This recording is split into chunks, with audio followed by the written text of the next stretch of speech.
Good afternoon, YouTubers. I've just finished doing the last 24 hours of comments on the videos. I try to, on the films, I do try to do all the comments. But obviously there's just so many, and I've had a bit of a backlog with being in hospital, so it's going to take me a little while to catch up. The video with Richard is live now. Richard's watched it, he's happy with it. So he said I can release that. So I've released it. It's quite long, it's about 1 hour 20 minutes, and it's talking about aeroplanes and how we met, and his dad in the war flying mosquitoes, and airlines, because Richard went on to become an airline pilot. He flew the same aeroplane as Scully, the famous Scully who landed in the... Remember Tom Hanks did the film about him. He had an engine failure taking off from New York. And of course, it's coming down. It's coming down. He's got no height, and he finished up landing in the Hudson because, I mean, the plane's full of fuel. If he can't make it back to the runway, and he didn't think he could, so he made the decision to land it in the... Anyway, we'll talk all about that. Everyone got out alive. He landed the aircraft very successfully. So that man is an aviation legend. He really is. He does deserve awards if he hasn't got any already. Anyway, I've been talking about the... remember last night we were talking about the bobbin, and loads of people out there totally familiar with sewing machines, and they said yes, that's a shuttle bobbin. That's from a very old Singer sewing machine. So I'm going to show you mine, the one that I bought, because I've been threatening to do this for a while, and I haven't really. There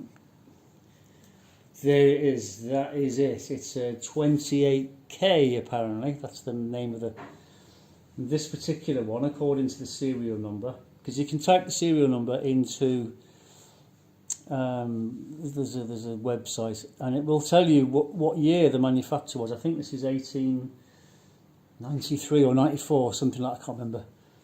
I've got another one identical to this, which I bought at the same time, and that's seized up. It doesn't turn. It's a 1904 model. But I'm going to show you a few closer looks at this, because we're going to get a few different better angles of it. I haven't done anything to it other than oil it really, and I want to talk about why I wanted a sewing machine. I don't know how to sew. I don't think I'll learn. But it's just incredible to me that a piece of engineering from it says patented in 1880 something, and it's just incredible to me that they still work. That they really were built to last. I mean, these things were handed down from generation to generation with women. Generally women. I don't think that many men use them, but there will be some. Of course there will. No reason why a man can't learn to sew on a sewing machine if he wants to. I'm just fascinated by the intricacies and the engineering that's gone into it, and I'm going to take a closer look at it now. Okay, because this is a really early one. This is 1890s model. You can see these two doors open in opposite directions, and we've got what's called, people have told me, it's a shuttle bobbin. There's loads of people do really interesting videos on YouTube and show you how to do all these things. I'll probably have to go and look. I think that's the way you turn it. You can see the bobbin moving backwards and forwards, and that mouse there, the shuttle, having to jump through the loop. Obviously there's no cotton attached at this time. But these things really were made to last, weren't they? They really were. And look at that, 130 years later, and it still works. I mean, this one's got no power. Obviously this has got the hand crank on it, and I'll just turn it a bit more that way because I want to show you something else. It has got a pulley, I think. Yeah, it has there, just there. You can't see it very well, but that's a pulley for the treadle, and it just goes down through a hole in the base. This isn't a holder; it's just a wooden base, really, really basic. I've got a box that goes on top of it and locks, and so you can carry it with a carrying handle if you wanted to. So it's a lightweight, portable thing. But look at this. Look at the way this engineering has gone on here. I mean, this is cast iron. All this is cast iron. I mean, the cost of manufacturing this sort of thing today would be phenomenal, and it fits perfectly in there. I'm just going to show you the mechanism there, which I think is incredible, because we've got one shaft going to work the needle, and the second shaft goes down to work the shuttle there. So I'll turn it. I mean, look at this. Look at the engineering that's gone into that. And there's a kink in the main shaft so that the shuttle moves at exactly the right timing. You know, engines have timing, and if they're not timed properly, they won't run. And I suppose the sewing machine's the same, but look at that. Look at the engineering on that. That is absolutely incredible. You've got no idea. Really haven't, you know, and there's a little gadget there that moves the material along as it's being sewn. But that, I mean, this is all cast. And they had to have the foundry in the factory. I mean, this came from the UK, this one. Somewhere near London. So I would imagine this was manufactured in Scotland at the Singer factory. Or it may have been assembled there. Look at that, that fits perfectly, look. Now I've got another machine upstairs identical to this, but it doesn't turn. There is a clutch that you can turn on here, so you can disconnect it all, so it just works the bobbin. I've got a bobbin.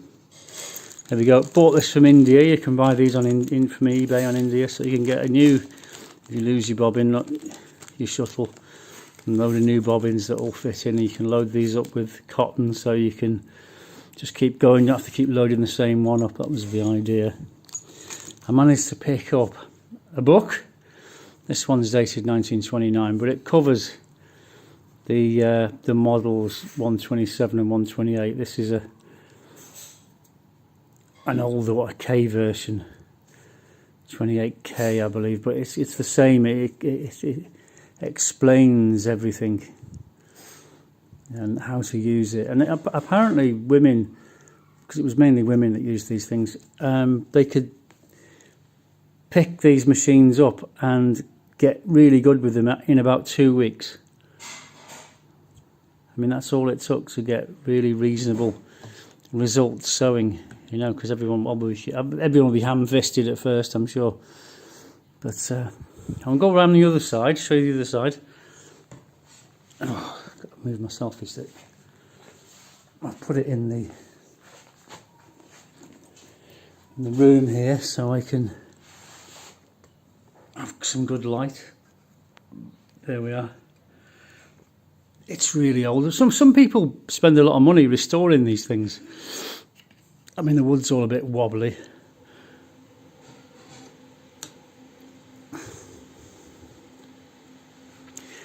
This is the bobbin loader. I've got a bobbin in there, look. That's one of the new Indian ones that I've just bought. That goes in there. And there are. I'll have to follow the tutorials, but this thing winds the cotton somehow onto the bobbin. There is a clutch. You can change gear. Oh, goes one way or the other. I think that's it. Is it? That's it. And then it doesn't turn anymore. You see, it disconnects the needle, and then this bobbin winder thing. Oh, you've got to connect it. There you go. Got to bend it up so that rubber wheel touches the outside, and then this thing will wind. Look, see, you got to thread the cotton up, and it will wind, so you can fill your bobbins up. Anyway, like I said, I'm not giving anyone a sewing tutorial, because I don't know anything about them. I'm just fascinated by them. I think they're absolutely brilliant. Serial numbers in there. I mean, look, you can see the 130 years. Well, it probably hasn't been used since the 70s, 80s. That's when people started giving up on them, wasn't it, and not really using them anymore. I think that's something to do with the tension as well. And this is a tensioner down here. So Fiona said she had a lot of trouble at school with the Singer with tensions, but I'm sure these things can be defeated and overcome. I just think they're fabulous. I mean, it's a tiny little thing. It's tiny. How does that go? There you go. It's all working again now. Look at that. Don't even need any power. Let's face it, in the 1890s you just didn't have any power, did you? Power hadn't been invented. Well, it had, but only rich people had it. Anyway, I also managed to pick up a few little things with it. I got some proper Singer oil, but I managed to pick up a really old copper oil bottle with Singer written on it. So I filled it with oil, and it's one of those that you have to pump with your thumb, and there's holes everywhere that you it's all flooded out too much, idiot. But apparently these things were made to last. Obviously they were, and they have lasted, but you have to oil them. Nothing much can go wrong with them, I'm told. As long as you oil them, you have to give them a good oil everywhere, and they'll just keep going. Well, they've proved that, haven't they? I mean, how many things are built that last, you know, these days? You know, if you bought a machine from the shop, would it still work in 130 years' time? Probably not. Probably not in 30 years' time. But what a fantastic thing. You can buy needles. So I figured out how you fit the needle. So it's got a brand new needle in there. Don't know what size is for what. I guess cotton comes in different thicknesses and thinnesses, and so do needles for doing more intricate stuff. I guess I'd be more of a general purpose sort of dude. But what a fantastic piece of kit. You know, so you can still get all these parts.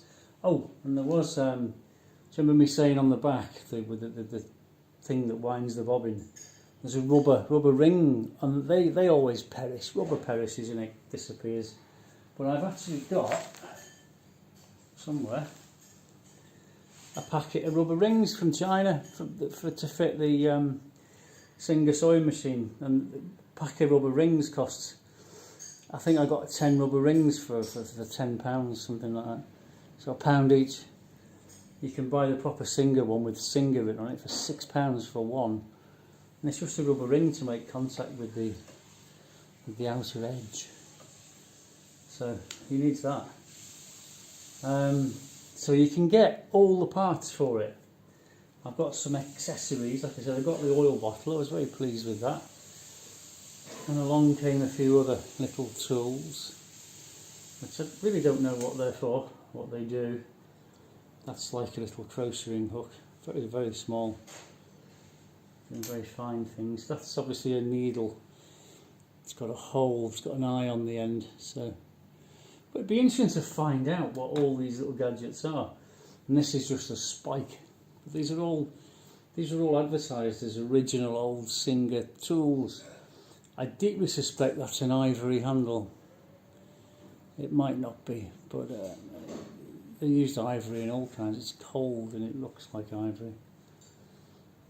Again, it's just a spike. I'm sure it has a specific purpose, but I don't know what just at this moment in time. And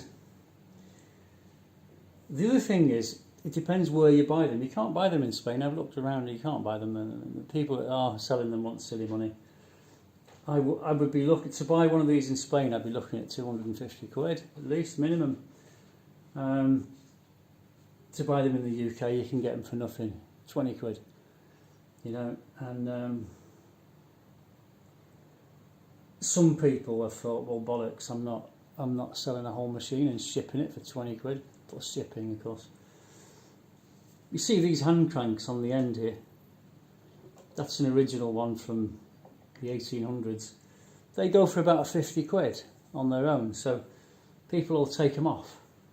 and put them on eBay just for 50 quid, 49.99. Take a bid. Might take a while to sell it. Everything you can buy, because people have decided that rather than try and sell them, they're just going to break them into parts. So I bought a bag of parts, which includes front plate. I mean, my front plate there is plain. It's just a plain piece of metal, but this one's all engraved. Look, so if you were really sort of into tweaking them up and customising them and making them nicer, you could. I think I paid 20 quid for a great big bag of parts for the 28k. Someone just decided to break one day. That's where I got this extra shuttle from, the original one. And shuttle carrier. I mean, the engineering that have gone into making these things is unbelievable. That's the shuttle carrier that goes backwards and forwards, and there's all nuts and bolts in there and other parts. Oh yeah, there's some replacement bits for there if I needed them, which I don't, but these are really, you can sell. Patented in 18 something, I can't read that. See, the camera can get it better.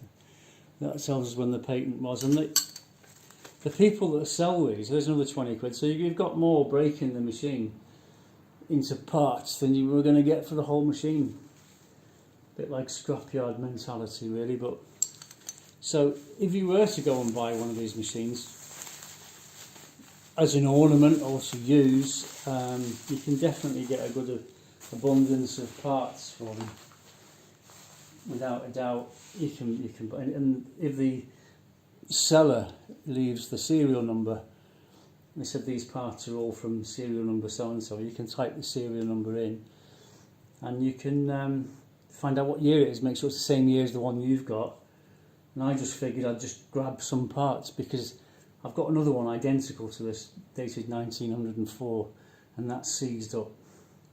You know, you can the clutch it'll turn for the bobbin winder, but you put it into gear, no, there's nothing, it won't turn. So I've got to find out where the seize point is on it and try and unseize it, and I will enjoy doing that, because I used to be a motor mechanic years ago, so I've worked on bikes, I've worked on aeroplanes, I've worked on quite a few things. Engineering and machinery has always been an interest of mine.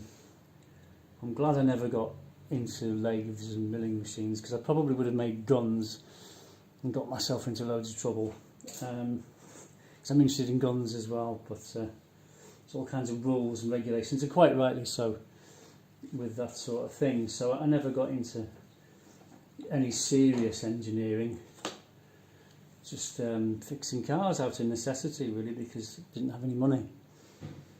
But I really looked into sewing machine. You know, this is I wanted the oldest one I could find, and this was I bought the 1904 one, then I found this 10 years younger. Same, exactly the same, pretty much. I think the base is different wooden base. But people are taking the tops off, they're taking the wooden bases off, they're selling them separately for, I don't know, £30–40 plus shipping.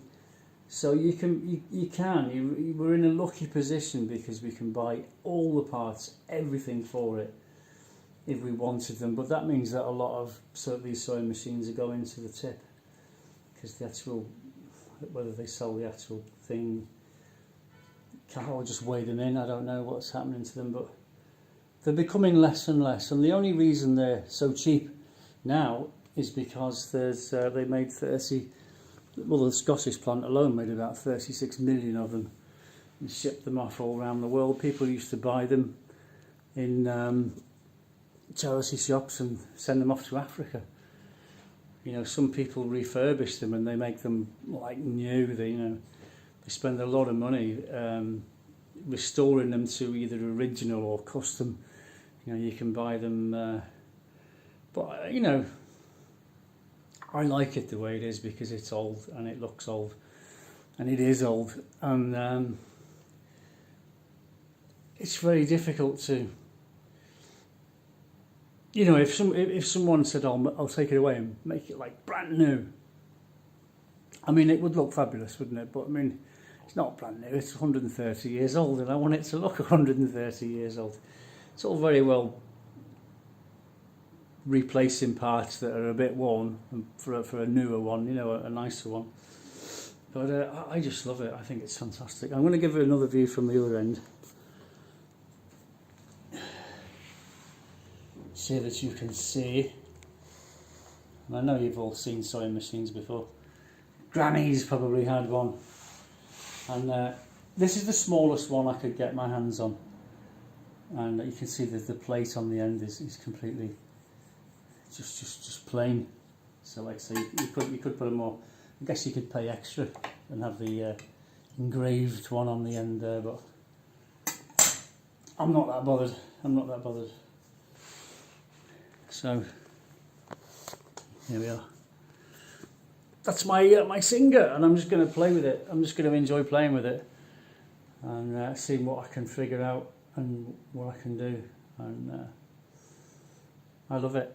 I know that Singer do better machines. They modified them over the years, and they got better. They moved away from the swinging shuttle, and they just had the bobbin thing underneath. I suppose they were better machines in the long run, but I just wanted the oldest one I could find. You know, I don't want to learn to sew. I don't really want to. I just love playing with it. I guess because my granny had one. My grandmother made parachutes during the war, and she had a big old treadle machine. And you can still get them. You can still get them for next to nothing. But then you got to ship them. They're very, very cheap in the UK. If you want these sort of things, buy them in the UK because they're so cheap. They're for nothing. They give them away. But depending on where you are in the world, obviously, you can't get them, and so the price goes up, doesn't it? I suppose. But I mean, to have a big machine with a treadle, I mean, that'd be fabulous. You know, I'd love to have one of them, but take up too much room. And Fiona is frowning on this one as it is, and this is the smallest one I could find. It has got the dome-shaped box for it to go over the top. I love it. I think it's great. Cotton, I don't know where you get. I remember my granny having big baskets of cotton, and we used to play with them when we were kids. And I've been looking on Amazon, and it all seems to be polyester. Now polyester, I don't know if that's suitable or whether it'll keep snapping, or it's synthetic cotton, isn't it? All different colours. Haven't managed to find any original proper cotton anywhere. You know, to have a set. I mean, I've seen really old bobbins for sale in America, but I try not to buy anything from America or the UK while there's all these nonsense with tariffs and import duties and things. Once they've sorted that out, I mean, both countries are really good for buying, especially England. UK is great for buying sewing machines, sewing machine parts, accessories. America's good for buying the old. Because don't forget, it's an American machine. Singer was an American, he was a businessman. And he set up his companies in America. It's an American company, American design, American patent. And just made in Britain, made in Scotland. So we can't take that away from America. It's a fabulous piece of kit that really did change the world. It changed the world forever.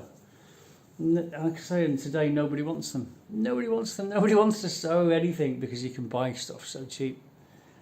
And if you wanted a sewing machine, lots of people go off and buy Japanese ones that do all the fancy stitching and that. But I love the old Singer. I think it's great. And it'll do me. I'm very happy with it. And all right, it's just an ornament. It's just something that I want to play with. So what? My time of life, I need something easy to play with. No, I haven't got a lot of energy for running about, that's for sure. Anyway, I hope you've enjoyed looking at my little old machine. I'll give you a last look at it.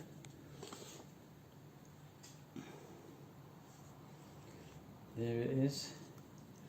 And remember, you know, if you wanted one, just for display, I mean, buy one in England. In the UK, they're for nothing. And I'd like to see these machines survive, because they're finishing up in scrapyards and tips and things, and they're rusting away somewhere. And if they're getting less and less, and it's true to say that over the years, as they become rarer, they'll become more valuable, I suppose. But I don't think any of us will ever live to see that day. So they really are, unless they've been customised or revamped or something. I mean, even then, they're probably only looking at a couple of $100 or pounds for them. But you really can buy them for next to nothing. What did I pay for this one? I can't remember. Shipping, that was the bigger. It was more for shipping than it was for the... I think I gave £30 for this one. And something similar for the other one, but I got my money back because it doesn't work. It was seized up. But I will be working on the other one. I'll be trying to... I've put lots of oil on it, different places, but it'll be seized up in one place, I'm sure. And we'll get that turning over as well.